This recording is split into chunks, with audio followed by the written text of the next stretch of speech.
talk to him? And if so, what did you pick up from him? And how excited are you to play for him? Yeah, I mean, the first time I had a chance to meet him was when we were at the top 30 visit, and it was like supposed to be a 30-minute visit, and talking. We just talked about each other's background first, and then we went into techniques and plays. And next thing you know, 2 hours have passed by. I mean, I'm a student of the game. I love picking, the guys who have been there, the vets. I mean, I reach out to Will Anderson and Bryce Young, Jamar Gibbs, all those guys to ask, hey, like, what am I to expect? How do I get to where you guys are or avoid the mistakes that you guys have made? And, all of them come back to me, and I'll listen to it in depth, attention to detail. So having a chance to talk to him and sit down and really, just gain awareness and knowledge of the game from where he's been. He was with the Browns at one point, and he was showing me tape on them. So, just having a chance to really just sit down and understand what it is that he's teaching and how he's teaching it was a blessing. How's it going to be being able to go up against a guy like Jefferson on the other side of practice? Yeah, I mean, iron sharpens iron, man. I'm extremely excited to get a chance to, just go against a great guy like that on a day-to-day basis. JC, talk about trench king and what that nickname means. Yeah, so when I was at IMG, 3 guys were hurt. 2 tore their ACL, 1 tore their MCL. So I had to switch over from DN to offensive line. I was the top 10 player in the country at the time. I was number 3 in my position as a defensive end. And making that switch, I wanted to hold myself to a standard. My offensive line coach, Coach George Hegeman, he was best friends with Deion Sanders. He played in the NFL with the Eagles, Buccaneers, and Cowboys. Played with Deion and Michael Irvin and Larry Allen, all those guys. So, the standard of what he's used to is extremely high, and he held me to that standard. And talking to, Deion every single day, when he was talking to him, he called himself prime time. So, I wanted to live up to kind of something like that. I didn't want to steal prime time, obviously, but yeah, so I sat down and thought about it. Every time you break it down in the O-line, D-line, you say it's the trenches. So I want to hold myself to a constant reminder and a standard of that's what I am. I'm the trench king. Now that you've been through this process, right, what do you think, or what kind of advice do you think you would give back to your Alabama teammates, like the Tyler Booker that could be coming next year? Yeah, T-Book. So my guy, I definitely tell him to enjoy the process. I didn't plan on losing to Michigan, but even so, I understood that there was a chance I'd lose and it'd be it. And you just look back and be like, dang, like it felt not long ago you was a freshman in the dorm, struggling with the fourth quarter program, and now you're considered a top 10 pick going into the NFL. Time really does fly, and all of our parents say that college is going to be the best years of your life, and it really is. So I tell them to enjoy the process, but also in the same time, don't try to rush it, and I think he's doing a great job at that. Some guys are, man, I don't care about this season. I'm just looking for the NFL, and he's doing a great job at not only putting the team first, when, guys are getting those accolades as well, but he's also understanding, like, I'm going to take it step by step and piece by piece, and that's what everybody should do so they can understand, like, hey, like, once it's all said and done, I don't want to have any regrets.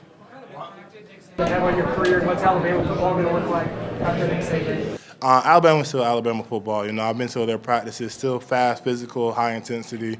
And the impact that Saban had on me, he developed me and everybody else into great young men on and off the field. 2 things that he taught me that I just picked up naturally through him was if you want to be great or if you want to be the best, you have to be consistent and disciplined. If you want to be a leader, you have to hold people accountable, and if you want to be liked, sell ice cream. So those are things that I took from him. And one thing that I always look at, I went to state high school. I mean, a high school that was winning state. They won state, I think, like 12 times or 14 times since they were around. Then they ended up going to IMG and then Alabama. And one thing that I learned from him when he said it just made so much sense. When the student is ready to learn, the teacher will appear, and that just stood out so much to me that naturally through my life, just meeting a guy like Coach Callahan and, I'm ready for the next phase of my life, and I've always felt that way to now meeting him and going over so much stuff, and that 30-minute conversation turned into 2 hours, the teacher appeared, so. For the kids in Milwaukee, for the kids in Detroit, what's your message what's up, brother? What's your message for those kids to inspire them tonight? Yeah, just keep going and just be consistent and, just never give up. It's going to be rainy days. It's going to be tough days, but adversity is what makes you, and never compare yourself to anybody else. Comparison is the killer of joy. Your situation is different from somebody else, So you look at, I know Joe Alt went at 5, you look at our 2 situations completely different, So you never can just try to compare yourself to anybody. You just always focus on you and yourself. So, yeah, I know you. Alabama students, Alabama athletes, first off, roll tide. Yeah, roll tide. You just got picked to a team that's going through a bit of a rebuilding process. You've gone through the rebuilding process before. So how do you plan on to continue to just get through that process? Yeah, that's a great question. I think, one of the things that the coaches stated over there was the process is you got to weed out all the guys who, kind of want it, and the toxic people of the program to keep the integrity of the team beneficial to everybody else. And then, you got to just build from the ground up, have a solid foundation of what, your principles and morals are. And then from that standpoint, you just want to keep building up from there. It might happen in the first year. You might be everything that you want it to be. It might take a couple of years. But just never give up. As I told everybody else, just be consistent and disciplined. And success is when preparation meets opportunity. Like you go against Dallas during practice. Yeah, I love that, man. That's my guy. I'm not in college no more, so I can say, we had bets, $20 bets on every rep. So, I won a majority of them. But, yeah, that's my guy. Just going against him every single day. He made me better, and I made him better, and iron sharpens iron. So. JC,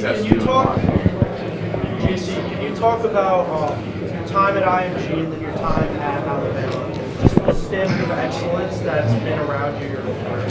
Yeah, my time at IMG, it meant a lot to me, especially going through that phase of, if anybody in this room, when you were 15 years old, if you went to a boarding school in Florida, without your parents, everybody knows how that get. So, homework and school and all that stuff, you got to keep that priorities in check. But it gets kind of hard, and that's when I had to learn that being an adult is handling your priorities and responsibilities. And then once I finally felt like I had a grasp on that, the guys got hurt, and I had to make a switch from D-line, something that I played my whole life, to O-line, something that I've never played before, really.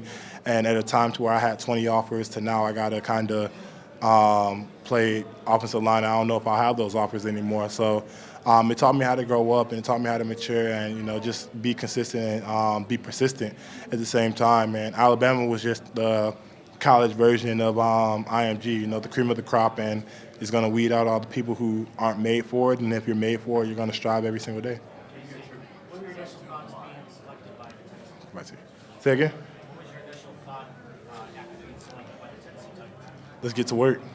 I'm ready for it, man. I talked to all the coaching staffs on every visit I've been on the turnaround that's going to be, and all of them said, you're going to have your rookie minicamp coming up, and that's the main thing I'm focused on. So I appreciate the opportunity, but yeah. Do you attribute your success to a lot?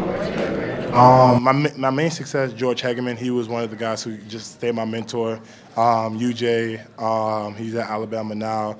All the youth league coaches that I've had who, coached me up and taught discipline in me. Mom, dad, and stepmom, they were always in my corner since I was a little kid and never gave up on me. And then my best friends and siblings, I just had a great support group around me and group of people who just never gave up on me no matter how hard things got. We'll take one more question. Just your ability to run block. What do you think makes you a dominant run blocker? Someone told me one time, I messed up on the run block once, and he told me, he was like, your technique may have been bad, but at the end of the day, run blocking is just all about attitude. You bench God knows what and squat, over 1,000 pounds. So, a kid should never be able to, even have a chance on you, and that kind of mindset elevated me to understand, I am one of the strongest cats on the field, and this is a mindset thing. It doesn't take the strongest guy to make the play every single time, but I happen to be the strongest, so I need to make every single play. Thank you. Thank you, guys.